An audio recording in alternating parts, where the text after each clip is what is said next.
리빙 보이스 지금 시작합니다.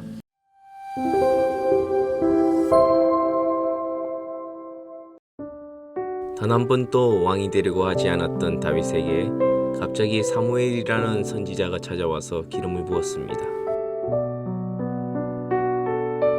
사실 형들은 그날 준비를 해서 사무엘 앞에 섰지만 다윗은 여느 때와 마찬가지로 양들을 돌보고 있었습니다. 땀이 범벅인 채로 뛰어온 다윗에게 사무엘이 기름을 붓고 왕이 된다고 말해줍니다. 왕이 된다고 했으면 다음날 레드카펫도 깔리고 빵빠레도 올리고 뭔가 변화가 있어야 할 텐데, 기름 부음 받은 후에도 다윗의 삶엔 어떤 변화도 일어나지 않았습니다. 변화된 것이 있다면 사실 형들이 그전보다 더 싫어하고 못살게 굴었던 것뿐이죠. 그렇게 세월이 흐른 후 형들은 전쟁에 나갑니다. 그리고 어느 날 아버지는 다윗에게 전쟁터에 가서 형들을 만나고 오라고 심부름을 보냅니다. 치즈와 떡 10덩어리, 볶은 곡식, 그 무거운 짐을 들고 먼 길을 가면서도 다윗은 불평 없이 순종합니다. 전쟁터에서 만난 형들은 다윗을 반기지 않습니다. 그리고 그곳에서 다윗은 골리앗을 만납니다. 다들 골리앗의 명성에 짓눌려 있던 그때 다윗은 자신이 싸우러 나가겠다고 합니다. 그리고 사울 앞에 선 다윗에게 사울은 자신의 갑옷을 입혀주지만 그 갑옷은 맞지 않습니다. 남의 갑옷은 다윗을 지켜주지 못합니다. 이스라엘 군사들은 모든 전쟁을 떠나기 전 제사를 드립니다. 이 전쟁은 주께 속한 것이라는 고백의 제사이지요.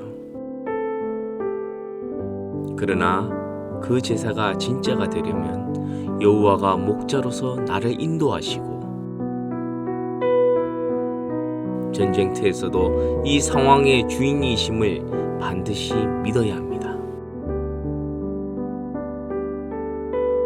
여호와를 알지 못하는 전쟁은 나의 힘으로 싸우는 전투가 됩니다. 다윗은 자신이 이길 수 없는 맹수들과 싸우면서 여호와 하나님의 보호하심을 수없이 체험했습니다. 그 경험은 체험 없는 수백 번의 제사보다 강했습니다. 다윗이 골리앗을 이겼습니다. 사실 이 말은 반만 맞고 반은 틀린 말입니다. 다윗이 하나님의 능력으로 골리앗을 이겼지 다윗은 골리앗을 이기지 못합니다. 그러나 다윗은 공식 하나를 알았습니다. 다윗 대 골리앗은 골리앗 승리, 하나님 대 골리앗은 하나님 승리. 바로 이 공식이 다윗의 믿음의 고백이 되었습니다. 이 세상의 눈으로 보면 잘 보이지 않지만 하나님은 지금도 살아계셔서 돌멩이로 이길 수 없는 상대에게 돌멩이만 가지고 나가도 여호와께서 나의 목자시면 결과는 승리라는 사실을 알았습니다. 내가 준비되어 쓰임받는 것이 아니고 내가 괜찮은 사람이어서 쓰임받는 것이 아닙니다. 능력도 지혜도 다 하나님께서 가지고 계시기에 우리는 그 하나님 안에만 있으면 쓰임받을 수 있습니다. 다윗은 왕이 되려고 한 적이 한 번도 없습니다. 그와 비슷한 꿈도 꾸지 않았던 다윗. 왕이 된다고 했으나 고생문만 열리고, 골리앗을 때려 눕혔으나 본격적인 광야 생활이 그를 기다리고 있었습니다. 그러나 목동이었던 다윗은 자신의 고통과 어려움 속에서도 하나님께서 자신의 피난처가 되어 주심을 고백했습니다. 그 고백이 무엇입니까? 그가 나를 푸른 풀밭에 누이시며 쉴만한 물가로 인도하신다는 바로 그 고백입니다. 우리는 푸른 풀밭과 쉴만한 물가를 물질적인 것으로 생각하고 이 세상의 것들을 이야기합니다. 하지만 하나님은 영적인 부분에서 더 강조를 하십니다. 물론 육적인 부분도 채워주시지만은요, 푸른 풀밭과 쉴만한 물가는 우리가 생각하는 세상이 아닙니다. 하나님과 함께하며 하나님의 살아계심을 증거하는 능력이 가장 중요합니다. 그 외에는 있어도 되고 없어도 되는 것이죠. 그래서 푸른 풀밭과 쉴만한 물가는 바로 하나님이십니다. 피난처 되어 주시는 하나님이 우리의 푸른 풀밭과 쉴만한 물가가 되십니다. 아무리 광야 같은 인생에도 푸른 풀밭과 물가는 존재하지요. 다윗은 자신의 고백처럼 하나님이 어디에나 계시는 것을 믿는 것으로 끝나지 않았습니다.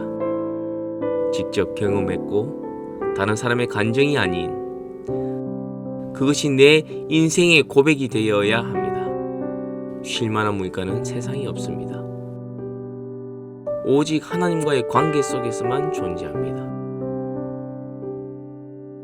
세상의 기준과 문화와 관계까지도 하나님과의 관계보다 우선될 수 없습니다.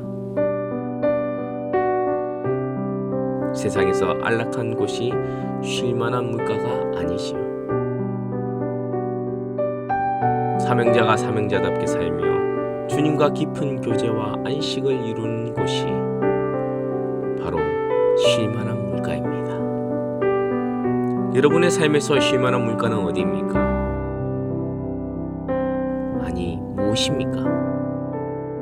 세상에 존재하는 곳이 아님을 알면서도 왜 우리는 이 세상에서 찾고 있습니까? 하나님을 붙잡으려면 지금 손에 쥐고 있는 모든 것을 내려놓아야 합니다. 그리고 가장 가치 있는 주님 안에 붙잡혀야 합니다. 그래야 우리의 삶이 푸른 초장과 쉴만한 물가의 삶이 될 것입니다. 이런 삶을 살아내는 여러분의 삶이 되길 응원합니다.